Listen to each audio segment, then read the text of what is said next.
Air signs, tignan po natin kung ano yung mensahe para sa'yo ngayong araw. Keep in mind po na ito ay general reading lamang.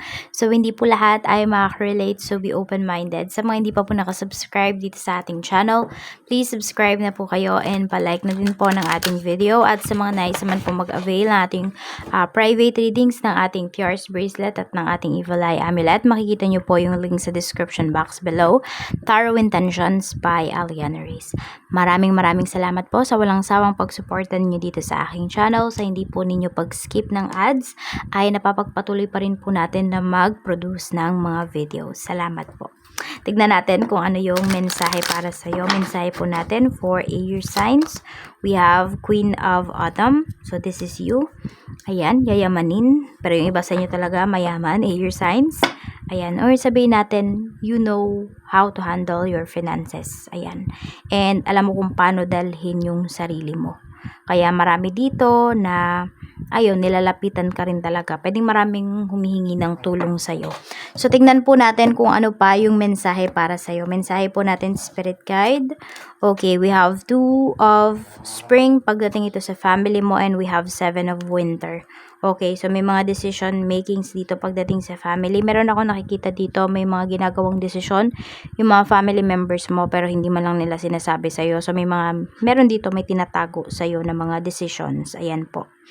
Oo, may mga ginagawa sila na hindi nila pinapaalam sa'yo. Bakit nga ba ito yung lumalabas na energy? Kasi po pwedeng kayo yung nagbibigay ng pera sa kanila, pero hindi sila honest sa'yo. Ayan. So, yun. Kaya nababother ka rito. Check natin pagdating naman po. Pero siguro, sinasabi nyo na lang sa sarili ninyo, air signs, okay lang as long as hindi naman nakakasama sa kanila yung mga ginagawa po nila. So, we have naman 2 of Winter pagdating sa iyong kaibigan. Meron tayo ditong 9 of Summer. Actually, meron dito naiingit sa iyo na kaibigan mo. Air signs, ayan. Parang pinupuri-puri ka niya. Pero yan, pinupuri ka niya pagkaharap ka niya, pero naiinggit talaga yan sa'yo. Though, hindi mo naman siya iniinggit. Gusto niya kasi yung mayroon ka, mayroon din siya. Oo, itong friend mo na to. Medyo mag-iingat ka kasi baka mamaya mag-evil eye yan. Mag-evil eye sa'yo yung taong yan. Siguro, limit mo na lang yung mga bagay na sinashare mo sa kanya. Oo. Limitahan mo. Tignan natin pagdating naman po sa love life. Sa love life, we have the Wheel. So, kung kayo po ay single, ayan, meron ditong pinapakita na magandang energy. Pwede po kayo magkaroon ng love life. Some of you could be 10 days from now. Oo. Pwede rin naman kung meron kayong hinihintay na yung makikipag-meet kayo, pwedeng matutuloy po siya. Ayan. Ingat lang din naman yung iba sa inyo. Kasi pwedeng baka maging whirlwind romance lang to, or mabilisan lang ba, ganun. Kaya ingat din po.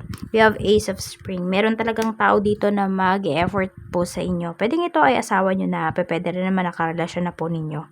Pero mas more on kasi pinapakita dito. Pwedeng yung iba sa inyo, dating stage pa lang kayo. Or talking stage pa nga lang yung iba sa inyo. Air signs. Kaya medyo mag-iingat.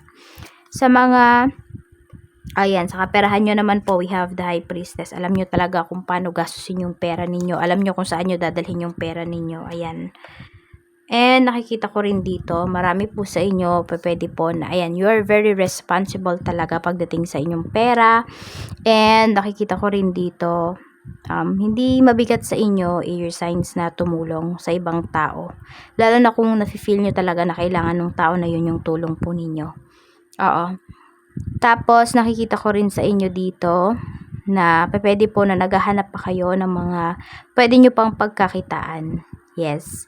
So, gusto nyo pang mas mag-grow pa yung inyong money. Hindi yan sa paghahangad, hindi yan sa pagiging greedy. Pero alam mo kasi na you can have, you can do pa more pagdating sa pera mo. Yan. Kaya mo pa siyang palaguin. Tignan natin pagdating naman sa career, we have the Moon and we have King of Spring. Ayan. So, pwedeng marami ding utos ngayon dito pagdating sa trabaho. Ayan po. Maraming kailangan tapusin pala. So, hindi to utos. I mean, utos na siya before, pero pwede ngayon nyo palang po matatapos. Ayan. So, alam nyo madami kayong kailangan tapusin ngayon. So, kailangan nyo muna mag-focus pagdating sa inyong trabaho. Tignan natin pagdating naman po sa inyong negosyo. We have balance. We have 8 of summer. Ayan po. And we have Ace of Winter. Pagdating ito sa inyong negosyo, air sign. So, balance lang talaga yung iba po sa inyo. Saan ba kayo mas nagbibigay ng energy? Sa negativities ba or sa positivities? Sa mga client, saan ba kayo mas nagre-reply? Dun sa mga clients na alam niyo na hindi na order, hindi na bibili, or ang mga in-entertain niyo yung mga bibili? Pero balance lang daw yan, hindi naman porket hindi bibili yung isang tao or hindi pa siya bibili, hindi nyo na siya i-entertain. So baka nagtatanong din. So marami kayong mga may encounter na mga tao ngayon na nagka-canvas. Okay, na mga kliyente. So we have 8 of summer. Some of you naman po pwedeng meron na kayo ditong ipo-pull out na mga items. Ayan, so pwedeng hindi talaga siya mabenta. Pwedeng hindi na kayo mamumuhunan dun sa isang ano na yon, sa isang product na yun next time. So ayan po, tignan nyo yung mga social media accounts ninyo kung mayroon kasi pwedeng marami po kayo dyang magiging kliyente. So siguro sinasabi din sa inyo ni Universe, yung traditional marketing, gawin nyo pa rin yun, at yung yung makabago na marketing strategy, gawin nyo rin po. So wag kayong matatakot dito na mag-evolve pagdating sa inyong negosyo. Tingnan natin ano yung advice sa'yo. We have Prince of Winter. Ayan nga, wag kayong matatakot dito. Okay, stay focused, maging determinado kayo sa inyong mga ginagawa. Hindi naman kasi porket ginawa natin isang beses ay panalo na tayo. Hindi porket isang beses na ginawa natin yung isang bagay, magsasucceed na kagad tayo. Hindi, di ba? Continuous efforts yan eh.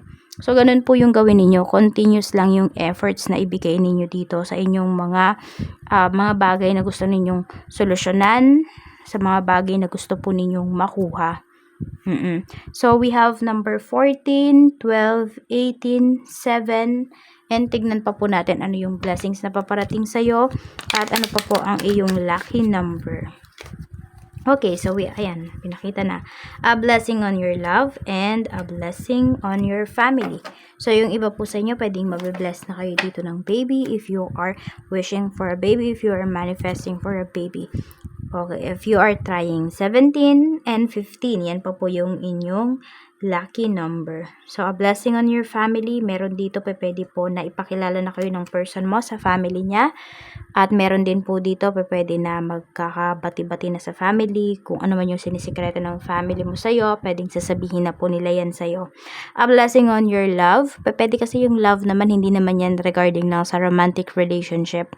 So, pwede po na maraming aspect dito or maraming tao sa buhay mo na mafe-feel mo talaga kung paano ba sila magmahal at kung mahal ka ba talaga nila. Ayan po, meron dito pwede pala na mag-confess din sa'yo ng feeling. So, yung taong to pwedeng matagal na siyang may gusto sa'yo. Tapos ngayon lang siya magkakaroon ng lakas ng loob. So, ayan po, maraming salamat. Mag-iingat po kayo always and more blessings to come, air signs. Bye-bye!